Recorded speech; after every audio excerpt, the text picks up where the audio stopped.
Toujours en cette première journée de siècle, je reçois Rodrigo Clar, CEO de Altarea Commerce.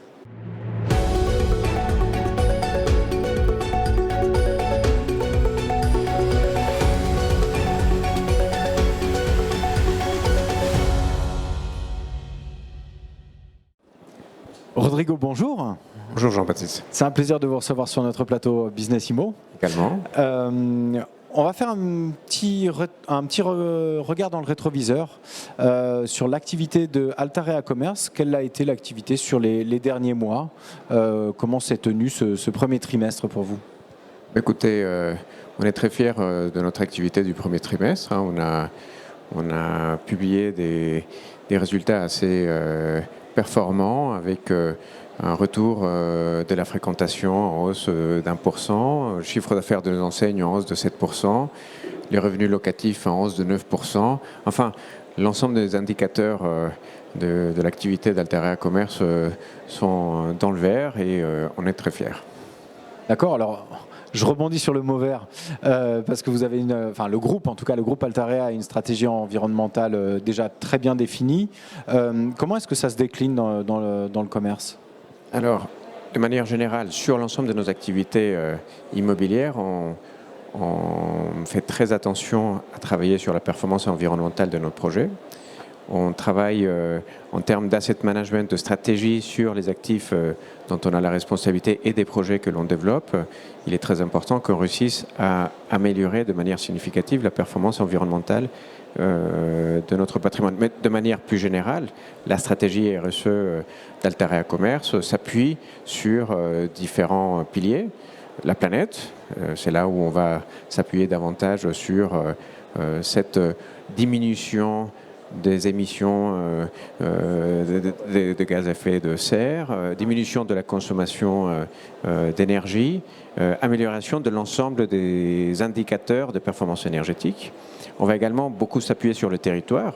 Les activités de commerce sont très impliquées dans des territoires et un territoire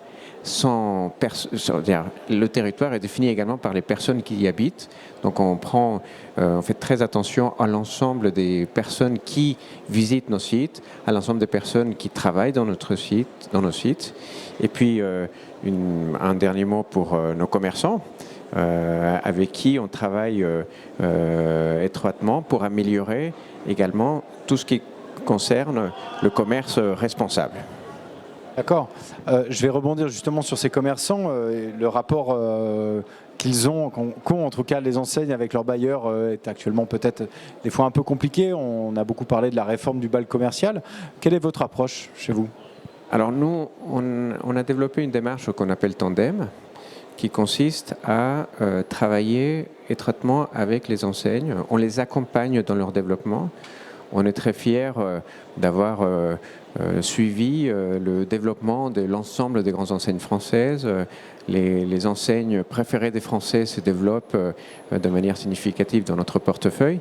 Et d'ailleurs, à ce titre, nous, on travaille sur 5 grandes classes d'actifs, qui sont les grands centres commerciaux, comme Cap 3000 dans le Var, Saint-Laurent du Var, comme Bercy Village à Paris, ça c'est les shopping loisirs. On a également le travel retail, le commerce en gare comme à la gare Montparnasse à Paris, les grands retail parks comme le parc de Chantraine à Gennevilliers et le commerce de proximité comme cœur de ville à Issy-les-Moulineaux. Et le fait de développer ces différentes catégories nous permettent d'accompagner les enseignes dans leur développement commercial sur l'ensemble de ces catégories, émailler effectivement le territoire et avoir une offre différenciante. D'accord. Écoutez, merci beaucoup Rodrigo Clar pour ce tour d'horizon en tout cas et cette actualité sur Altarea Commerce. Nous, en tout cas chez Business Immo, on continuera de la suivre avec attention. Merci Jean-Baptiste.